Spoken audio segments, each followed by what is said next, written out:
کہ جب عمر رضی اللہ عنہ کا دور تھا تو لوگوں کو قحط کا سامنا کرنا پڑا، بارش نہیں ہو رہی تھی، تو سارے لوگ کہاں پہ جمع ہو کے آئے تھے؟ سیدنا عباس بن عبد المطلب کے پاس رضی اللہ عنہ کے پاس کیوں آئے تھے؟ کہنے لگے کہ اے عباس، آپ پیارے پیغمبر کے چاچا ہیں، چاچا باپ کی جگہ پہ ہوتا ہے، ہم آپ کے پاس آئے ہیں، لہٰذا جب پیارے پیغمبر موجود ہوتے تھے ہم ان سے دعا کرواتے تھے بارش کی، اللہ ہمیں بارش دیتا تھا، اب وہ نہیں ہے، اب ہم تمہیں لے کر آئے ہیں میدان استسقاء، یعنی کہ میدان میں استسقاء کے لیے، اب ہم آپ سے کہتے ہیں اور اللہ کو کہتے ہیں کہ یا اللہ اب نبی تو ہمارے پاس نہیں ہے، اب ہم ان کے چچا کو یعنی جو باپ کی جگہ پہ ہے یا اللہ ہم اس کو لے آئے ہیں، یا اللہ تو اس کے ذریعے ہمیں بارش برسا دے۔ یعنی کہ انبیاء علیہم السلام کے بعد صحابہ کرام نے انبیاء کا وسیلہ نہیں دیا، انبیاء کو واسطہ نہیں بنایا، جو وہاں پہ موجود سب سے زیادہ حالانکہ اعتبار کے لحاظ سے فضیلت کے لحاظ سے ابوبکر صدیق رضی اللہ عنہ موجود تھے، عمر خود موجود تھے، عثمان تھے، اشرف بشرا تھے، لیکن انہوں نے سیدنا عباس کا انتخاب کیوں کیا کہ چچا باپ کی جگہ پر ہوتا ہے؟ اور یہ صحیح بخاری کی روایت ہے، حدیث نمبر 1010 ہے، یا تو پھر کریں اس کا انکار، کیا نعوذ باللہ میں یہی بات دہرانا چاہتا ہوں جیسا کہ آپ نے یہ بات کہی کہ جی نبی صلی اللہ علیہ وسلم سے مانگ سکتے ہیں، تو کیا صحابہ کرام کو علم نہیں تھا کہ پیارے پیغمبر ہمارے پاس موجود ہیں؟ آپ ہماری بات سن رہے ہیں، ہم کیوں سیدنا عباس کو لے کر جا رہے ہیں؟ ہم اللہ کے رسول سے ڈائریکٹ مانگیں، اللہ سے رسول سے دعا کریں کروائیں اور یہ ہمیں اللہ سے بارش لے کر دیں، لیکن صحابہ کرام نے ایسا کچھ نہیں کیا۔ یہ صحیح بخاری کی روایت ہے، یا تو پھر اس کا انکار کریں یا پھر صحابہ کرام کے عقیدے تسلیم کیا ہے۔ آپ کہتے ہیں وسیلہ شرک ہے، ادھر تساں خود کہندے پے ہو کہ حضرت عباس دے وسیلے نال انہاں جا کے دعا منگی گے کہ حضرت عباس رضی اللہ تعالیٰ عنہ دے کول سارے اکٹھے ہو گئے، اب حضرت عباس نبی ہیں؟ نہیں جی، وہ تو نبی کے صحابی ہیں، یا چچا ہو سکتے ہیں یا صحابی ہیں، صحابی کا درجہ اس سے بڑا تو ان کا کوئی درجہ نہیں ہے۔ ان کے بارے میں یہ جو لفظ ہیں نتوسلو، ٹھیک ہے، یہ جو لکھا ہے انہوں نے وَإِنَّا نَتَوَسَّلُ، یہ صاف لفظ ہیں۔ اب قبلہ بخاری اٹھا کے دیکھ لیں حضور والا، وہ دے صاف لکھا ہے کہ وسیلے سے دعا مانگتے ہیں۔ یہ مطلب ہے کہ ساڈا چلو اتھوں تک تو تساں پہنچ آئے ہو نا کہ جیندے دے وسیلے نال دعا منگنا جائز ہے، اتھوں تک تساں آ گئے، ہن تانوں قبر تک بھی لے کے جاواں گے، پریشان نہیں ہونا، اتنا ایک بھی کافی ہے۔ یہ میرے ہاتھ میں کتاب ہے مصنف ابن ابی شیبہ، یہ ابن ابی شیبہ وہ ہیں شاید اس وقت امام بخاری پیدا بھی نہیں ہوئے تھے جبکہ یہ امام ہے، یہ وہ امام ہے کہ جنہوں نے تابعین کی زیارت کی ہوئی ہے۔ امام ابن ابی شیبہ، ان کا جو سن وصال ہجری ہے وہ 235 ہجری میں، بھائی توجہ، 235 ہجری میں آپ کا وصال ہوا ہے۔ 235 ہجری ہے، جڑا بندہ فوت ہو رہا ہے دا مطلب ہے 50 سال 60 سال 70 سال 80 سال عمر پائی ہونی ہے، تو جن اتنی عمر پائی ہے دا مطلب ہے 100 کچھ ہجری دے اندر انہاں دی ولادت ہے۔ اب جس کی ولادت ہے تو اب اس کا مطلب ہے کہ ابھی تو امام بخاری پیدا نہیں ہوئے، یہ اس وقت کے بھی امام ہیں۔ میں انہاں دی گل کرنے لگا ہوں، کتاب اب میرا گزارش یہ ہے کہ جو میں حوالے پیش کروں آپ نے ان کا رد پیش کرنا ہے، بار بار آپ ایک بات دہراتے جائیں گے تو پھر بھائی آپ کی مرضی ہے، ہمیں اس سے کوئی تکلیف نہیں ہے۔ بسم اللہ الرحمن الرحیم، یہ 26,665 نمبر روایت ہے، مصنف ابن ابی شیبہ کی، حوالہ نوٹ کریں، اس میں روایت پڑھنا چاہتا ہوں۔ حدثنا ابو معاویہ عن الاعمش عن ابی صالح عن مالک الدار۔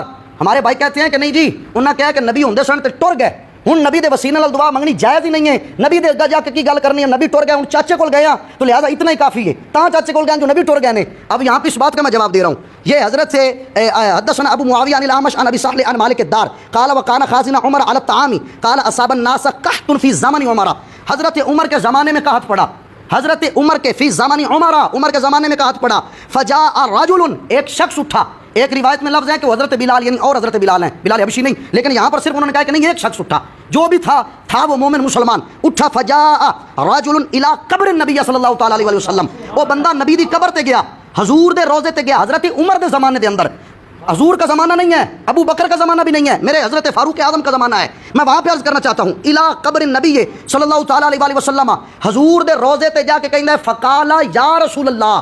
پہلی بات تو یہ ہے کہ اب یہاں لفظ ہے یا حرف ندا ہے، ندا کسی مردے کو نہیں پکارا جاتا پیارے بھائی، ندا کسی ایسے کو، یہ تو غیر اللہ کو ندا دے رہا ہے۔ اب کہیں نا بھائی صحابی نے شرک کیا ہے، یہ مشرک ہیں، اگر صحابہ نہیں بچتے تو ساڈی بھی خیر ہے، جتھے سے گئیاں بیڑیاں ادائیں گیا ملا، وہ کہندے نے فقال یا رسول اللہ، یا رسول اللہ عرض کرتے ہیں، آگے کہتے ہیں لامتک فانہم قد ہلکوا، یا رسول اللہ تہاڈی امت ہلاک ہو گئی ہے، اللہ دی بارگاہ دے وچ دعا کرو رب بارش دے، حضور بارش لے کے دیواؤ، دعا بھی تساں کرنی ہے، بارش بھی تساں لے کے دیوانی ہے۔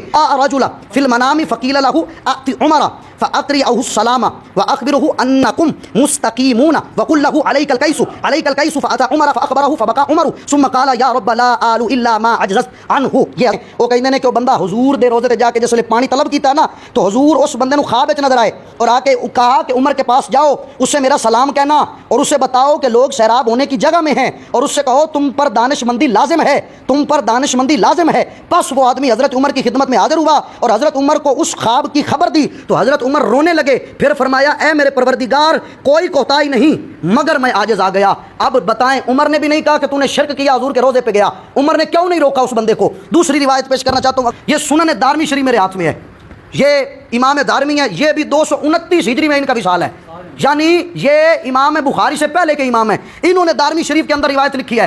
حضرت یہ جو کہتے ہیں نا ہمارے بھائی کہ مرنے کے بعد حضور کی تو قبر پہ نہیں گئے, مرنے کے بعد حضور کی قبر سے کیا لیا؟ حضرت ام المؤمنین عائشہ صدیقہ رضی اللہ تعالیٰ عنہا کے پاس اصحاب رسول کٹھے ہو کے گئے, جا کے عرض کیا اے اماں جان بارش نہیں ہو رہی, مہربانی کرو سانو کو دسو بارش ہوئے. آپ نے فرمایا انج کرو حضور دے روزے لک بنا دیو کھڑکی او دیو تو کپڑا پردہ ہٹا دیو, آسمان بادل جس ویلے مصطفیٰ دے روزے دی زیارت کرے گا روزہ ویکھے گا, فرمایا بس تساں وچ پردہ کوئی نہ رہن دیا جائے, قبر نبی کی یہ برکت ہو جائے گی کہ اللہ تعالیٰ بارش عطا فرما دے گا. یہ سنن دارمی آپ کے پاس پڑھی ہے, اگر روایت نہ ہو تو میں مجرم, اگر دیکھنا چاہیں تو میں یہاں سے بھی پیش کر سکتا ہوں. ہم وہ حدیث لیں گے کہ جس میں امام بخاری ہو یا امام شافعی ہو یا امام احمد ہو یا امام ابو حنیفہ ہو رحمہ اللہ علیہ مجمعین, یا کوئی بھی محدث ہو, وہ جو لکھتا ہے کہ اس نے اس سے سنا, اس نے اس سے سنا, اس نے اس سے سنا, اور اس نے پھر آگے صحابی سے, صحابی نے پیارے نبی سے سنا. ہم اس روایت کو لیتے ہیں جو سندن صحیح ہوتی ہے. اور دوسری حضرت صاحب جو آپ نے روایت پیش کی ہے نا جی, یہ مصنف ابن شیبہ والی, اور آپ نے خود یہ ریکارڈنگ موجود ہے, دوبارہ اس روایت کو پڑھ لیں. آپ نے اس میں ایک راوی پڑھا ہے مالک الدار, یہ اس کو امام حجر اسقلانی کہتے ہیں یہ مجہول الحال ہے, یہ مجہول الحال ہے. اس راوی کا پتہ ہی نہیں کہ یہ کون ہے, کدھر سے آیا, کیسے اس نے بیان کر دی. اور دارمی کی وہ روایت جس کو تمام محدثین نے جس کو ضعیف کہا ہے, آپ وہ پیش کر رہے ہیں. ہاں یا تو صحیح روایت ہو, میں اس کو ماننے کے لیے تیار ہوں. صحیح روایت پیش کریں جس کے اوپر کسی جنا رہو, ہم اس کو اسلام مانتے ہیں. ہم نے کب کہا کہ روایت صحیح ہم اس کو نہیں مانیں گے.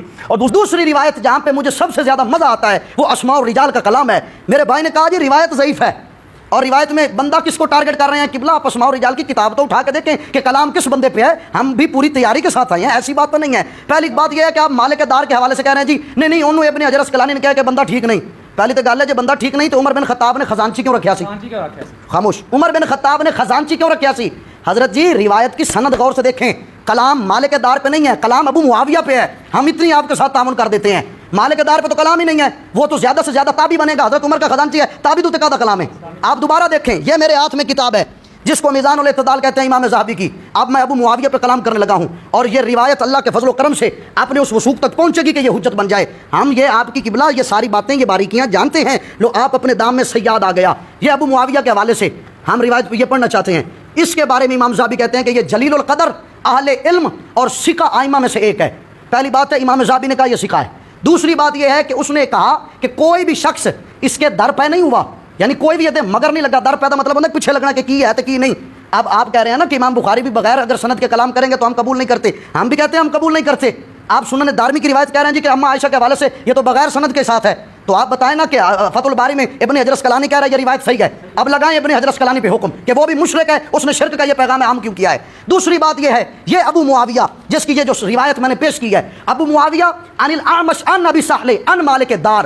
مالک دار تابعی ہے, تابعی کے بارے میں تو کلام بھی کسی نے نہیں کیا, کلام کیا ہے ابو معاویہ کے بارے میں. وہ یہ کہتے ہیں کہ کوئی بھی شخص اس کے در پہ نہیں ہوا. اور ابن خراش کہتے ہیں کہ یہ جب بھی آمش کے بارے میں کلام کرے, یعنی آمش سے روایت لے, تو سمجھو یہ سکہ ہے. جب دوسروں کے پاس جائے گا تو اس پہ غور کرنا پڑے گا. آمش کے حوالے سے وہ کہہ رہے ہیں سکہ ہے. اب مجھے یہ بتائیں انہوں نے یہ روایت کس سے لی ہے؟ انل آمش, وہ آمش سے لے رہے ہیں. تمام امام احمد بن حنبل سمیت تمام اماموں کا یہ مسئلہ ہے, وہ کہتے ہیں یہ آمش سے روایت لے گا تو ٹھیک ہے. آپ مجھے ایک روایت پیش کر دیں جس میں انہوں نے کہا ہو کہ یہ آمش اگر روایت لے تو یہ غلط ہے. آمش کے حوالے سے سکہ ہے, کم از کم آپ صحیح نہ بھی مانے حسن کے درجے پہ روایت جاتی ہے, اور حسن درجے والی روایت قبلہ حجت ضرور ہوتی ہے. ہم نے یہ روایت پیش کر دی ہے. اگلی گزارش یہ ہے, یہ جو اتنی چیزیں ہیں قبلہ گزارش, اگلی گزارش یہ ہے, ہم نے یہ جو روایات پیش کی انہاں دے وچوں تساں ایک دا بھی جواب نہیں دیتا. ہم نے اس کو بھی ثابت کیا کہ ابن حجر اسقلانی کہہ رہا ہے وہ ٹھیک ہے, اور ابن حجر اسقلانی کو چھوٹا بندہ نہیں ہے. آپ مجھ کو مشرک کہہ دیں, ہمیں کوئی فرق نہیں پڑتا. ہم نے یہ روایت کی سند پیش کی ہے, آپ سند پہ مزید کلام کرنا چاہیں ہم اس کے لیے بھی تیار ہیں. آپ آئیں بسم اللہ, اے گھوڑا تھیا گھوڑے دا میدان. لیکن سند اگر صحیح ہے اور آپ کم از کم اس کو قبول کر رہے ہیں, اور اس کا آپ کے پاس اگر جواب نہیں ہے, تو پھر ماننا پڑے گا کہ مصطفیٰ سرکار صلی اللہ تعالیٰ علیہ وآلہ وسلم دے روزے تے جا کے حضور دے وسیلے نال دعا کرنا یا حضور دے کول دعا کرنا بالکل جائز ہے, بالکل برحق ہے, اور یہی اسلام ہے. جو اس سے دائیں بائیں ہوتا ہے ہم اس کو قبول نہیں کرتے. باقی رہی بات, ہم پھر وہی کہہ رہے ہیں کہ آقا سرکار کا وسیلہ ہے خالق حقیقی اللہ ہے.